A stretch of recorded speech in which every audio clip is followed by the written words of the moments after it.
You're listening to the Back Home Network, presented by Home Field Apparel.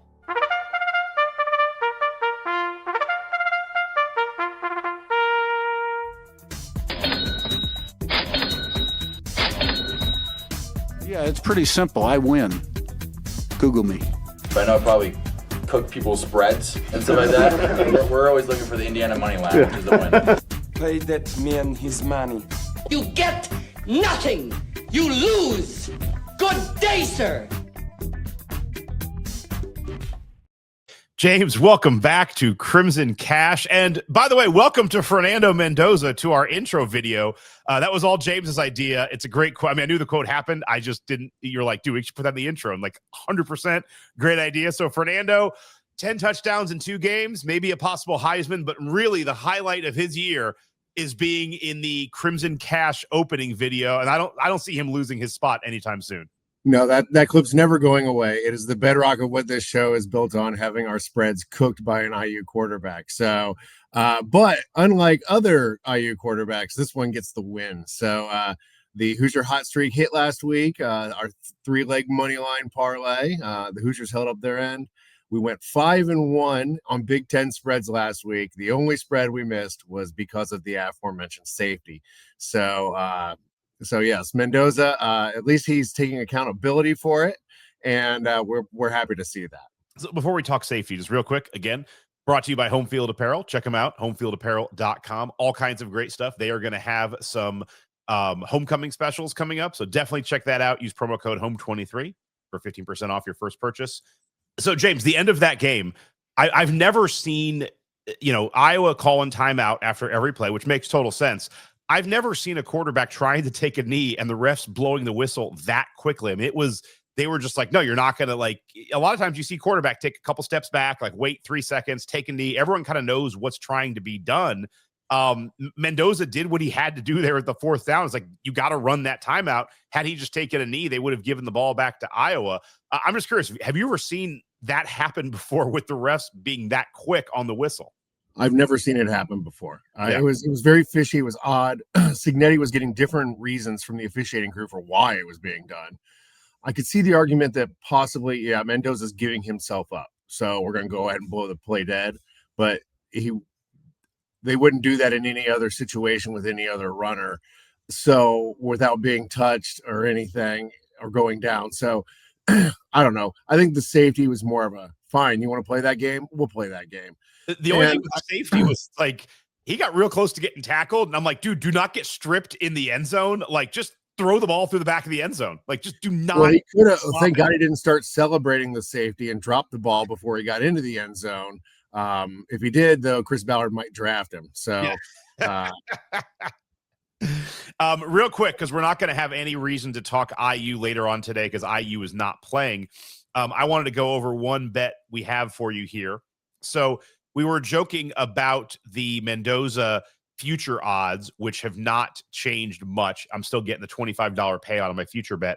But I also bet Indiana to make the college football playoff, $10 at plus 570. I have a cash out now at $25. I will not cash this thing out. This is one that I'm riding to the end. But I just thought it was interesting throwing that out there. A $25 cash out isn't bad on a $10 bet. I know you have something similar. I have a $10 wager as well. Mine's at $625, but I used a boost, so it started at $500. So my cash out's only $21.38 at the moment. But if IU wins at Oregon, that baby's going to pay out. So I mean, there's no need to cash that thing out right now. Yeah, we'll talk about that next week. That's the game that I'm most concerned about on this schedule. But I will say this, and we can talk about it now and next week until the game is played. If we win that game, right now I'm not bitching about rankings because it's all right, we got to play Oregon. If we lose, we're going to drop. I get it, and we'll probably drop more than we need to, whatever. But if we win that game, I don't see why we don't have a claim for being the number 1 team in the country. I would think that would be a very logical thing to think. I mean, it wouldn't happen. That would break everyone's brain, but it's you have a win at home against a top 10 Illinois team. You won on the road at Iowa, and then you won on the road at number 3. I don't know. Texas would still be ranked ahead of us. You what? And Texas would still be ranked ahead of us. And probably Penn State. And Penn State too, yeah. And definitely Ohio State. And there's a world where like we can't even crack the top 5 because Miami would probably still be ahead of us too. Oh yeah. They beat Notre Dame. Are you kidding me? Yeah, and there's a world Oregon's still ahead of us. Like I don't know. Yeah. Well, did you see? I don't know if you. I know you like to complain about polls a lot. Do you ever look at the breakdown of where everybody voted and who has each individual ballot? And do you know who, what university is represented by the person who had the Hoosiers ranked number 16 this week? And a little bit of trivia for you. Number 16 is what they had IU ranked this week in their top 25 poll. That's a wild ranking. Who was it? It was some guy from Lexington. Makes sense. Figures, huh? Makes sense. There's a cool, I think it's K Ford has a cool breakdown every week of the teams who've done the best and the worst compared to their preseason ranking. So like Clemson is like one of the worst teams compared to their early season preseason ranking, whereas Indiana is one of the best, along with Old Dominion, oddly enough. I can see that. All right, let's get to this week's picks. James, we will kick it off here. We're starting with Illinois is going to Purdue. Get the Purdue boys ready. Here we go. All right, Illinois. Thank you for beating USC. And not letting USC come back and win that game, not getting blown out by USC. You helped us out a lot.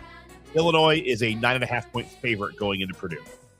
Last week we told you to watch out. The Illini could win that game. We knew they'd cover. I think that they got right. They beat a USC team that covered more than this spread against Purdue at Purdue. So I don't see why Illinois couldn't do it. Notre Dame moved the ball at will against Purdue. I don't see any reason that Illinois can't do that. It's supposed to be a hot day in West Lafayette on Saturday, so go ahead and give me the Illini by double digits. We still don't have a song for Michigan. So in Michigan's home here, we don't have anything for them, but they are playing Wisconsin.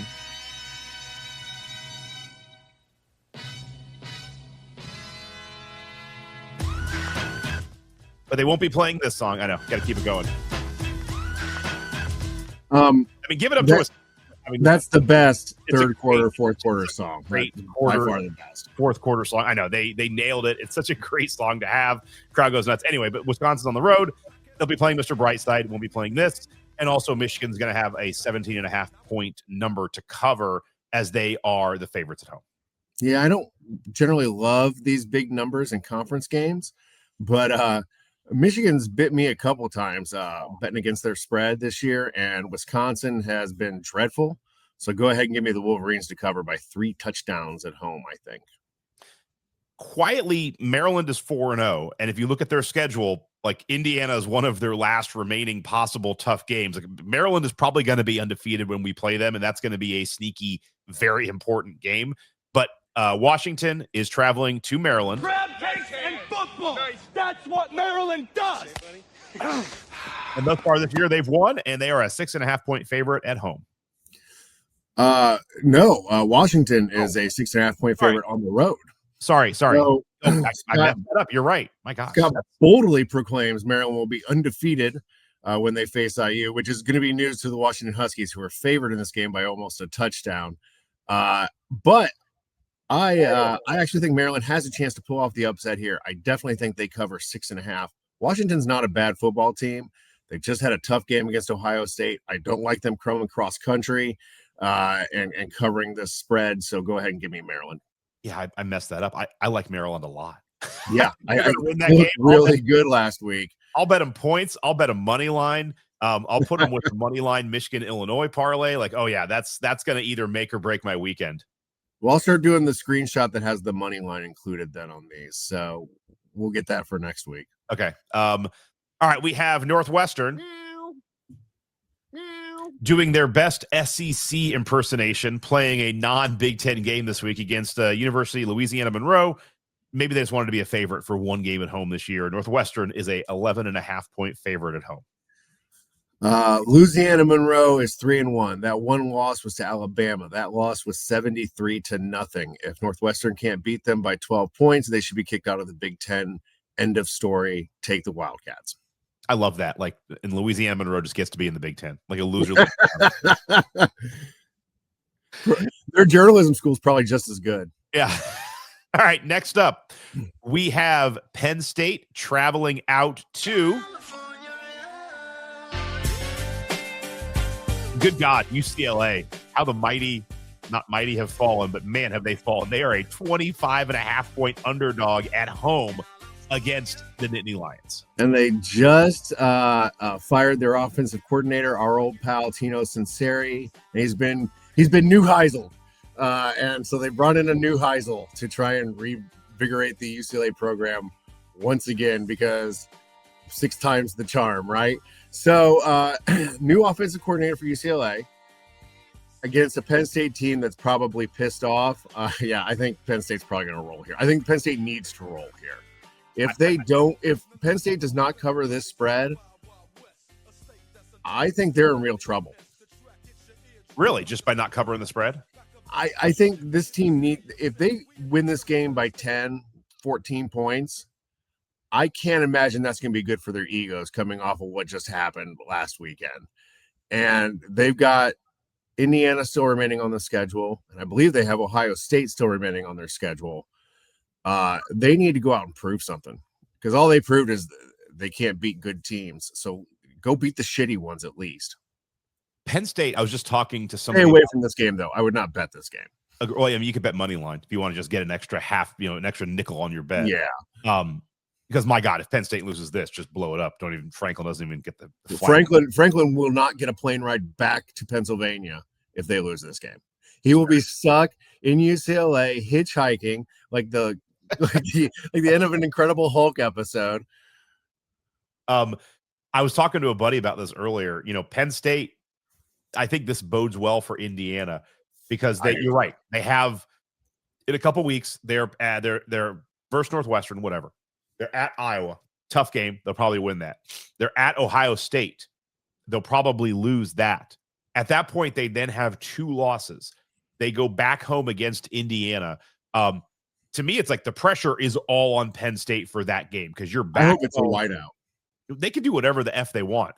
Like, they can go to blue out, they can do a whiteout, they can do a LeVar Arrington out. Like, all of the pressure is going to be on Penn State, because if they have LeVar Arrington out, yeah. Care to elaborate, Scott? Nope. No more.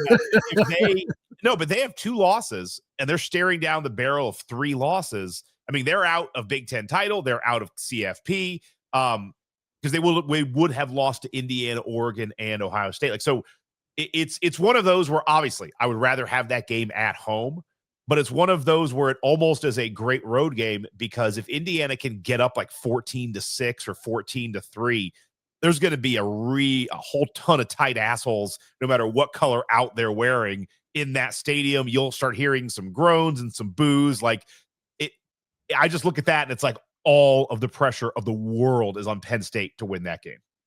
Yeah, and that's why I think they need to prove something this week. So if you're going to bet on it, I would take Penn State, especially with a brand new offensive coordinator and like on the UCLA side and how bad they've been. I think that team has probably just given up. All right, next up, we have 2 teams with no songs. No songs. Songs are up for grabs. We need listener help on these. We have Michigan State at Nebraska. Nebraska, again, are we in that zone? We're like, hey, this is the new Nebraska. We're good again. We'll see. They're 3-1. I don't know. They are an 11.5-point favorite at home. I think they probably win this game, but I don't think they cover that spread. They're not that good. But I mean, you never know. They can catch lightning in a bottle and win by 2 touchdowns here. I don't love it, but give me Michigan State and 11.5 points. I like the Spartans with the points there a lot. Yeah. All right, last game. That's a lot of points for Nebraska to be giving. Yeah, a Nebraska team has been really inconsistent. Exactly. Next up, we have Minnesota rowing their boat. Columbus play Ohio State. Ohio State is a 23.5-point favorite at home. Yeah, I don't love this line, but Minnesota's looked pretty bad, and Ohio State should be pretty dominant. I don't see a way where Minnesota scores more than 7 points. And so really we're looking at how much is Ohio State going to score. I think they get to, 35 probably. So that's where I think we're at. Minnesota's defense isn't that great. If OSU wants to run it up, a home game at night for Ohio State, they don't get those a lot. And I think that crowd is going to be pumped. And I think the Gophers are going to feel the brunt of that. There's a world where Ohio State goes clean. Like you look at their schedule. Yeah, absolutely. But I don't think this Ohio State team is nearly as good as last year's. Agreed, but they could be undefeated. That defense is absolutely legit. All right, we don't have one this week, but just recapping last week, our Hoosier Hot Streak. Yeah, it's pretty simple. I win. Google me. We won IU money line, Ohio State money line, Northwestern money line. All got the W. Good job by you. We do not have a Hoosier Hot Streak. Do you want to put together a 4-team parlay just for fun in place of the Hoosier Hot Streak or not? Keep an eye on X. We've got some specials that'll be coming out here in the next couple days. All right. I need to get like a AI generated music creator to come up with a song for Keegan's slice of the pie. But we won again last week. We just need some generic some sort of we need something. But Keegan won the slice of the pie. Woo! We had what was it, Oregon in 3.5? Yep. So Keegan won the slice of the pie. Congratulations. What did he go with?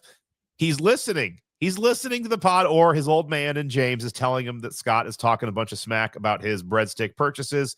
He went pizza this time. Damn, that looks good. Like Keegan, triple pepperoni. Keegan, you can't tell me that wasn't an amazing pizza. It looks fantastic. I mean, you got the double ranch sauce you're rocking there. That's like you get the breadsticks with using the crust as breadsticks. Keegan, great choice. He reported back that the pizza was fantastic. It was really good, but he prefers the cheese sticks. All right. I mean, you can go back and forth. I would say I would also throw like half banana peppers on there. It's a great pizza topping. I'd throw that in there too. Let's see, banana peppers and pepperoni. Oh yeah, interesting. Yeah, not a ton. Like it depends. It's got to be like the slices, not like the big chunky ones. But that's why you only go on half. You don't go crazy with it. Gotcha. All right. So our Keegan slice of the pie pick this week is going to be the game of the week: Vanderbilt at Alabama, and we're doing the points, correct? Vanderbilt. Correct. Yeah, we're just going to do either side of the spread. So that'll be posted on X starting noon on Thursdays. The pizza slice of the pie bet poll goes up and it runs till 6 on Fridays, 6 p.m. So we get you over 24 hours to vote over there. And I like Vanderbilt plus the points. Whoa, really? I do. I think Alabama's going to probably be a little over themselves from the big win last week. And I really like mouthy quarterbacks, and that quarterback at Vanderbilt is mouthy as shit. So, yeah, that's what I'll take. I like Alabama on the points. I think they're going to cover this. I think they know Vanderbilt kind of effed their season last year. And there is the revenge factor. That's true. There's a revenge factor. It's back at home. I think Kalen DeBoer, he realizes like he got back a lot beating Georgia, but he can't just turn it all, give it around. You can't lose 2 in a row to Vandy. I think they're going to get it done, and I think they're going to get it done with a vengeance. So I would go Alabama 10.5. But vote on X. Also, if you're watching this on Spotify, scroll down. We have it as a vote on the Spotify as well, so you can vote on here. This will be up hopefully Wednesday night, so you'll have a little bit more time to vote on Spotify. Or also throw in your vote in the YouTube comments if you want to. I'll get it up early on X too. All right, do it. So this one's going to be interesting. I think this is going. I feel like up to this point, there's been a lot of pretty easy slice of the pie picks. This one is going to be. You picked a good one. I'm curious to see where this goes for Keegan. It's going to be a fun game to watch. It is. All right, man. No IU football this week. We get a weekend off, and then big weekend next week against at Oregon in Autzen Stadium. My wife said that my mother-in-law has invited us over to a cookout on Saturday night. And I was like, oh, really? And she goes, yeah. And she told me, I know IU doesn't have a game Saturday. So knowing that I have excuses preloaded and ready to roll. Right. She's got you on the off week. That's too tough, man. So I'll be at a bye-week barbecue. How about that? with probably the Vandy Oklahoma or Vandy Alabama game on YouTube TV on your phone or something. You better believe it. All right, James, I appreciate it, man. Thanks so much. And thank you, everybody, for listening. Keegan, congrats on the new pizza. Well done. And for everybody listening, as always, for James, this is Scott. We appreciate you guys listening. For Crimson Cash, signing off. Post time. Thank you for listening to Crimson Cash, a proud podcast of the Back Home Network. Queen. Yes, sir. You gotta love this town.